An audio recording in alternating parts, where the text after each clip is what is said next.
Hey everybody. I was going to make a really scathing video about some of the things that happened at the railroad towards the end of my career there, but gosh, it's already been almost 3 weeks since I retired, and I've had so many other cool things to share. I know I did the thing about what I thought about my bosses, and I thought that was very fair. I didn't dog anybody, and made a point of saying I really don't have any access to grind with Union Pacific, and that's still the case.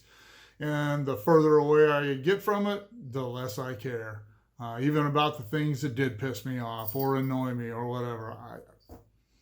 Whatever. I had so many other cool things to share with you guys that that never really became a priority. I do want to say that I'm glad I'm gone. Uh, I hope that things work out for everyone who is still there, especially my buddy Don Ealer.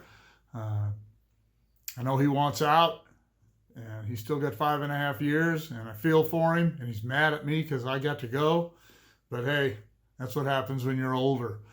But anyway, the one thing I do want to say, the one thing that got under my skin was when I get called on the carpet for shooting videos on company time and posting them. I did a short video about my content fall off because I wasn't going to be posting things that I'd shot already. Well, I'd already shot quite a few videos already when they talked to me about that. And sorry, guys, but I shot some more when I was done. And you know what? I still managed to get all my work done. My tests were never in alert, not over that. And there were times when I was on the hours or tied up with something else that I couldn't get to them. But never because I took the time to shoot videos. Imagine that. There was one person, at least one person, that's all they said to me, who wanted me terminated over this. And I only had a few months left to go. This was in the middle of May. And whoever that person is, I don't know who it is. I have a idea, but that may not be right. So I'm not going to call anybody out by name. I wouldn't anyway, even if I knew who it was. It's not my nature. But you know who you are. And I'm sure you'll be watching this. I'm sure someone will pass it on to you. Whoever you are, rock on. If you can live with that kind of stuff, I can. But remember this, every morning for the rest of your life, when you get up and go look in the mirror, know that I'm a better man than you. Know that I'm a smarter and bigger man than you. And if you're a signal guy, I'm a better signalman than you. None of my bosses for the last few years have been a better signalman than me. It's been quite some time since I've had a couple that were as good as me, I think, but none that were better. And you certainly aren't one. Somebody wants to fire me over shooting videos instead of just saying, hey, knock it off, don't do that anymore, which is all they had to say. But to want to terminate someone with just a few months left in their career over something so petty, I could understand it if I was out there being late with tests every day or causing false clears. I did have an activation failure on my district that caused a car to be damaged and made a big to-do of that. I got written up for it, but my maintenance foreman and my manager both knew about that. One of them that day, one of them the next morning, and nothing was ever done to fix the problem. And I got busy and they got busy. It just got forgotten about. We're lucky no one was hurt. But that's the only time something like that happened in my career for the last, ever, really.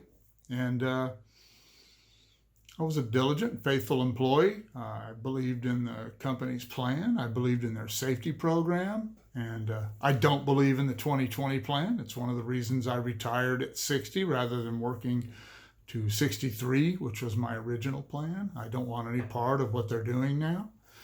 I'll post a video about the 2020 plan at another time when I have the time, other than posting the cool stuff I have.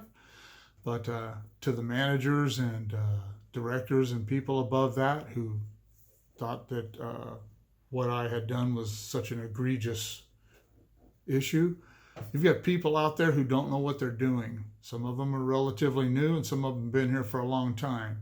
They're dangerous people. I'm surprised that no issues have come up because of their lack of knowledge or experience. I'm not saying they're stupids. Some of them are, but not all of them. They lack motivation, and that's your fault.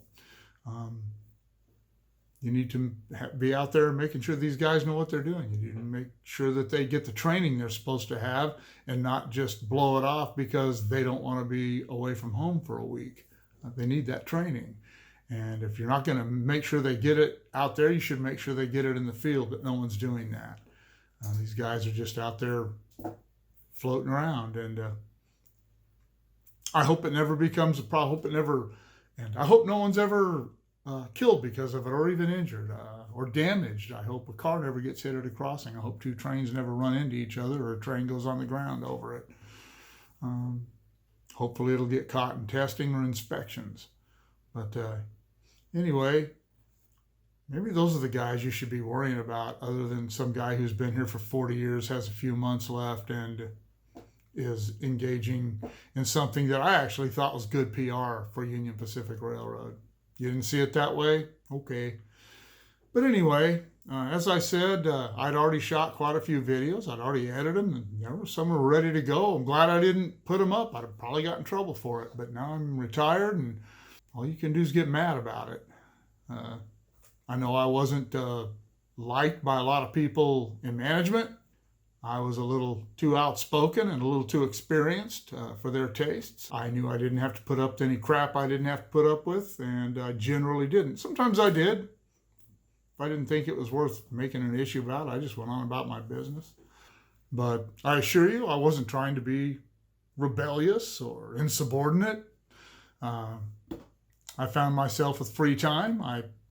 One of the things that they said was, "Oh, isn't there anything else you could be doing?" Well, yeah, there were other things I could be doing if I'd have had the material that I needed to do it with, but I didn't, because you guys seem to be more interested in spending our budget building generators and trailers and driving people all over Hell's Half Acre to haul them to Roseville or wherever you took them. I know that we didn't get any of them in Bakersfield or Palmdale or anywhere. We got none of those. They all went elsewhere, but our budget money got spent on it. That's real smart.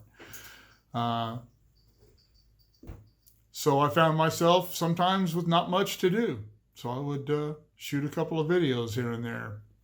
Weren't time consuming. I don't think I ever spent more than 30 minutes in the entirety of a day shooting things. A lot of stuff I shot over many months. Some I shot at work, some I shot on my own time. But anyway, I'm going to start putting those videos up. That's about all I really have to say. I was really annoyed when I first left over some of this stuff, and I wanted to be angry, and I wanted to tell people, and I wanted to tell them they could come see me face to face. But you know what? I don't care. You guys enjoy your careers. I hope they work out well for you. I really do. I was originally going to say I hope you get fired over something petty, but I don't. Whatever. If you can live with it, I can live with it, as I said. But anyway, I'm going to start posting the forbidden videos. Anyway, they're cool. They're informative.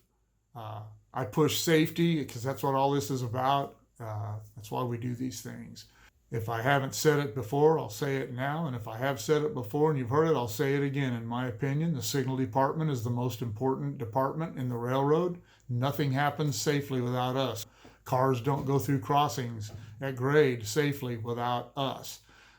Trains don't run safely without us. They don't run efficiently. Railroad counts on a safe and efficient signal system that's well maintained to keep trains running in an efficient manner across our territories. And that is what signal maintenance is all about, are those things.